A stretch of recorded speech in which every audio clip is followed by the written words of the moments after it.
ಇರುವಿಕೆಯ ಯಥಾರ್ಥ ಸತ್ಯವನ್ನ ಅರಿಯಬೇಕೆನ್ನುವ ಜಿಜ್ಞಾಸೆ ಶಿಷ್ಯನ ಅಂತರಂಗದಲ್ಲಿ. ಗುರು ಶಿಷ್ಯರ ಸಂಬಂಧ ಹ್ಯಾಗ ಅಂದ್ರ ಒಂದು ಕರು ಒಂದು ತಾಯಿ ಆಕಳಿನ ಸಂಬಂಧ ಇದ್ದ. ಕರು ಕೊಟ್ಟಿಗೆಯಲ್ಲೇ ಇರ್ತದೆ. ಆಕಳ ಏನ್ ಮಾಡ್ತೈತಿ ಅಂದ್ರ ಬೆಳಿಗ್ಗೆದ್ದು ಕೂಡ್ಲೆ ಹೋಗ್ತೈತಿ. ಹೋಗಿ ಎಲ್ಲೋ ಹೊಲ ಅಡ್ಡಾಡಿ ಒಣ ದಂಡು ತಿಂತೈತಿ, ಕಸ ತಿಂತೈತಿ. ಆಮೇಲೆ ಹಳ್ಳದ ಮುಂದೆ ಹರಿಯುವ ರಾಡಿ ನೀರು ಕುಡಿತೈತಿ.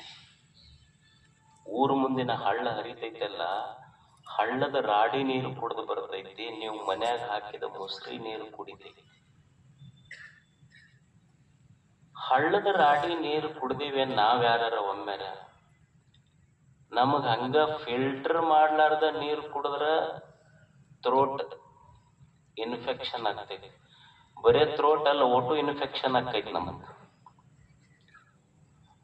ಆಕಳ ಒಣ ದಂಟು ತಿಂದೈತಿ, ಕಸ ತಿಂದೈತಿ, ಹಳ್ಳದ ಮುಂದೆ ಹರಿಯುವ ರಾಡಿ ನೀರು ಕುಡ್ದೈತಿ. ಮನಿಗೆ ಬಂದು ನೀವು ಹಾಕಿದ ಮೊಸರಿ ನೀರು ಕುಡಿದು ಆಕಳು ತನ್ನ ಕರುವಿಗೆ ಮಲೆ ಕೊಡಿಸ್ತಲ್ಲ, ಆಕಳು ಕೊಟ್ಟ ಹಾಲಿನೊಳಗೆ ದೇರ್ ಇಸ್ ನೋ ಇನ್ಫೆಕ್ಷನ್. ಇದು ಗುರು. ಯಾವಾಗರ ಆಕಳ ಹಾಲು ಕುಡಿದು ಕರ ಇನ್ಫೆಕ್ಷನ್ ಆಗಿದ್ದು ಕೇಳಿವೆ ನಾವು. ಹಾಗೆ ಒಬ್ಬ ಗುರುನಾಥ ವರ್ಷಗಳ ಕಾಲ ಒಬ್ಬ ಶ್ರೇಷ್ಠ ಗುರುವಿನ ಹತ್ರ ಇದ್ದು ಸೇವಾ ಮಾಡಿ ಅಧ್ಯಯನ ಮಾಡ್ತಾನ. ಸಕಲ ದರ್ಶನಗಳನ್ನು ತಿಳ್ಕೊಂತಾನ, ತಪ ಮಾಡ್ತಾನ. ಅಧ್ಯಯನ ಮಾಡಿ ತಾನು ಸ್ವತಃ ಜೀವನಾನುಭವಿಯಾಗಿ ಆತ್ಮಾನುಭವಿಯಾಗಿ ತನ್ನ ಬಳಿಗೆ ಬಂದ ಶಿಷ್ಯನಿಗೆ ತಾನೇನೇನು ತಿಳ್ಕೊಂಡಿನಿ ಎಲ್ಲ ಹೇಳಿಲ್ಲ. ಶಿಷ್ಯನ ಇರುವಿಕೆಗೆ ಅವನಿಗೆ ಏನು ಹೇಳಿದ್ರೆ ತಿಳಿತೈತಿ ಅಂತ ಶಿಷ್ಯನ ಮಟ್ಟಕ್ಕೆ ಇಳಿದು ತನ್ನ ಆತ್ಮಾನುಭೂತಿಯನ್ನ ಶಿಷ್ಯನಿಗೆ ಕೊಟ್ರ ಶಿಷ್ಯನ ಕೇಳುವಿಕೆಗೆ, ಶಿಷ್ಯನ ಅಂತಃಕರಣಕ್ಕೆ ಇನ್ಫೆಕ್ಷನ್ ಆಗಲಾರ್ದಂಗ ಅವ ಕರುಣೆ ಮಾಡಿರ್ತಾನ ಜ್ಞಾನ. ಅದು ಒಬ್ಬ ಗುರು. ಅಂಥ ಗುರುವನ್ನ ಕುರಿತು ಎಷ್ಟು ಜನ ಚಿಂತಕರವರ ಬಗ್ಗೆ ಮಾತುಗಳನ್ನಾಡಿದ್ದಾರೆ. ಒಬ್ಬ ಪಾಶ್ಚಿಮಾತ್ಯ ಚಿಂತಕ ಹೇಳ್ತಾನ, my father brought me to this earth from the heaven, but my spiritual master lifted me from this earth to the heaven. ನಾನು ನನ್ನ ತಂದೆಗಿಂತ ನನ್ನ ಗುರುವಿಗೆ ಬಹಳ ಗೌರವ ಕೊಡುವುದು. ನನ್ನ ತಂದೆಗಿಂತ ನನ್ನ ಗುರುವನ್ನು ನಾನು ಬಹಳ ಗೌರವಿಸ್ತೇನೆ. ಯಾಕಂದ್ರ ನನ್ನ ತಂದೆ ಆಕಾಶದೆತ್ತರದಲ್ಲಿರುವ ನನ್ನನ್ನ ಈ ಭೂಮಂಡಲದ ಮಣ್ಣಿಗೆ ಕರ್ಕೊಂಡು ಬಂದ, ಮರ್ತ್ಯ ಲೋಕಕ್ಕೆ ಕರ್ಕೊಂಡು ಬಂದ. ನನ್ನ ಗುರು ನನ್ನನ್ನ ಈ ಮೃತ್ಯು ಲೋಕದಿಂದ ಅಮೃತತ್ವದ ಕಡೆಗೆ ಕರ್ಕೊಂಡು ಹೋಗ್ಯಾನ. ಅದಕ್ಕೆ ಅವನಿಗೆ ಗೌರವ. ನನ್ನ ತಂದೆ ಕೊಟ್ಟ ಶರೀರ ಐತಲ್ಲ, ಇದು ಸ್ವರ್ಗತೈತಿ. ಸ್ವರ್ಗತೈತಿ ಮತ್ತು ತಂದೆ ಕೊಟ್ಟ ಶರೀರ ಸ್ವರ್ಗಿ ಒಂದು ದಿವಸ ಶವ ಆಗ್ತೈತಿ. ಇದು ಶವಪಥದತ್ತ ಹೆಜ್ಜೆ ಆಗ್ತೈತಿ. ತಂದೆ ತೋರಿದ್ದು ಶವಪಥ, ಗುರು ತೋರಿಸಿದ್ದು ಶಿವಪಥ. ಅದಕ್ಕಾಗಿ ಅವನಿಗೆ ನಾನು ಗೌರವ. ಗುರು ತೋರಿಸಿದ್ದು ಶಿವಪಥ. ಅಂಥ ಗುರು ಶಿಷ್ಯರ ಸಂಗಮ. ನಾವು ಸಂಗಮಗಳನ್ನು ಕೇಳಿವಿ. ನಮ್ಮ ಸಂಗಮದಲ್ಲಿ 2 ನದಿಗಳು ಕೂಡ್ತಾವ, ಕೂಡಿದ ನದಿಗಳು ಒಮ್ಮೆ ಬತ್ತುತ್ತಾವ. ಆದರೆ ಗುರು ಶಿಷ್ಯರ ಸಂಗಮ ಅದು ಮಹಾಸಂಗಮ. ಅದು ಜ್ಞಾನ ಪ್ರವಾಹದ ಸಂಗಮ, ಅದು ಬತ್ತದ ಸಂಗಮ.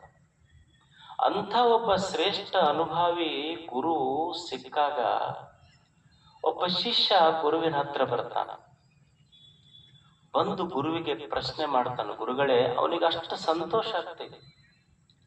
ಪ್ರಪಂಚ ಈ ಸಂಸಾರದ ತಾಪಗಳಲ್ಲಿ ನೊಂದು ಬೆಂದು ಜೀವನದ ಅನೇಕ ದ್ವಂದ್ವಗಳು, ಸಂದೇಹಗಳಿಗೆ ಎಷ್ಟೋ ದಿವಸ ಅವನಿಗೆ ಉತ್ತರ ಸಿಕ್ಕಿದ್ದಿಲ್ಲ. ಗುರು ಸಿಕ್ಕಾಗ ಅಷ್ಟು ಸಂತೋಷ ಆತಲ್ಲ. ಗುರುವಿಗೆ ಕೇಳ್ತಾನ, ನಮಸ್ಕಾರ ಮಾಡಿ, ಗುರುಗಳೇ, ನನ್ನದೊಂದು ಸಂದೇಹ ಇದೆ. ಗುರು ಅಂತಾನ, ಕೇಳು, ಸಂದೇಹ ಇರಬಾರದು. ಶಿಷ್ಯ ಗುರುವಿಗೆ ಪ್ರಶ್ನೆ ಮಾಡ್ತಾನೆ, ಅಥ ಕೇನ ಪ್ರಯುಕ್ತೋಯಂ ಪಾಪಂ ಚರತಿ ಪೌರುಷ. ಅನಿಚ್ಛನ್ನಪಿ ವಾರ್ಷ್ಣೇಯ ಬಲಾದಿವ ನಿಯೋಜಿತ.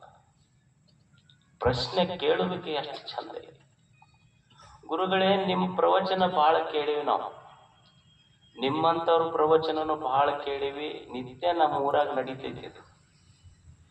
ಇಷ್ಟು ಪ್ರವಚನ ಕೇಳ್ತೀವಲ್ಲ, ಪ್ರವಚನ ಕೇಳಾಗ ನೀವು ಹೇಳಿದ್ದ ಖರೆ ಅನಿಸ್ತೈತಿ. ಆದ್ರ ಮನಿಗ್ ಹೋದ ಮೇಲೆ ನಿಮ್ಮ ಪರಮಾರ್ಥ ಮರದ ನಮ್ಮ ಪ್ರಪಂಚವೇ ನೆನಪುಳಿತೈತಲ್ಲ. ಇದು ಹಿಂಗ ಅನ್ಕೊಂಡ್ರೆ ನಿಮ್ಮ ಆಧ್ಯಾತ್ಮದಕ್ಕಿಂತ, ನಮ್ಮ ಪ್ರಪಂಚದಕ್ಕಿಂತ ನಿಮ್ಮ ಆಧ್ಯಾತ್ಮ ಬಹಳ ದುರ್ಬಲ ಆತಲ್ಲ. ಪ್ರಶ್ನೆ ಹಂಗೈತಿ.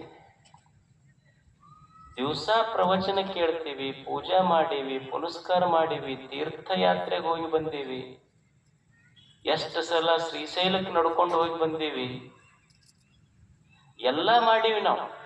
ದಿನನಿತ್ಯ ಪ್ರವಚನ ಕೇಳ್ತೀವಿ. ಪ್ರವಚನ ಕೇಳುವಾಗ ನೀವು ಹೇಳಿದ ಖರೆ ಅನಿಸ್ತೈತಿ. ಮನಿಗ್ ಹೋಗಿಂದ ಈ ಮನಸ್ಸು ತಪ್ಪಂತ ಗೊತ್ತಿದ್ರು ಸಹಿತ ಮತ್ತ ಅದನ್ನ ಮಾಡ್ತೈತಿಲ್ಲ. ಹಿಂಗ್ಯಾಕ್ ಮಾಡ್ತೈತಿ ಹೇಳ್ರಿ ಗುರುಗಳ?